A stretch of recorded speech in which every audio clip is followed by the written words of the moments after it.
Good morning, Steve Free in Chicago with the morning grain comments. Well, it's Friday, and hope everybody had a safe and wonderful Christmas day yesterday. We were watching all our grandkids opening up all their presents, and it certainly was uplifting and very happy, at least for our family.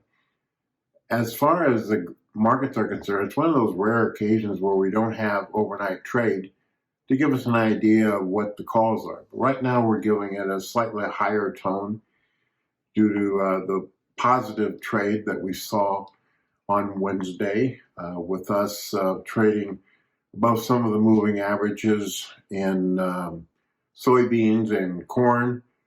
And we're doing this, though, on thin volume, so we don't know how much follow-through we're going to see in this. The wheat market saw a big increase in open interest on the slide in prices down to 505 in the March Chicago.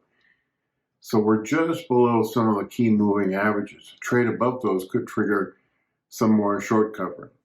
Commitments to traders show that the funds are long beans, and so it's probably a good thing that we didn't make new lows for the move, because that would have triggered more selling. Don't expect much next week as far as price movement.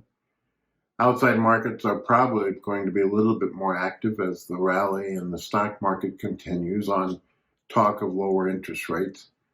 We saw the U.S. bomb key areas of terrorists in Central Africa, and that might be offering some support to the oil market. But when we look at the whole Santa end-of-year rally in commodities, they're all led by precious metals. Gold, silver, copper, all making new highs. And there is talk about more investment in those areas as we have some geopolitical issues. We also note that the president of Ukraine is coming to the United States for further talks on the possibility of a ceasefire in the war in Ukraine and Russia. The key point is how much territory Russia wants, and how much territory Ukraine will give up, and how much territory will be like a buffer zone, and how will that buffer zone be secured.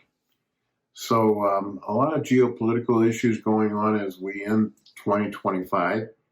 And as far as the grains are concerned, the bears are still bearish, with higher supply globally, adding to the U.S. corn and soybean carryout. Once we get into the Brazil harvest, we expect China to slow down buying of U.S. beans, and that at the end of the day, normal crops in the U.S. in 2026 could offer resistance to prices.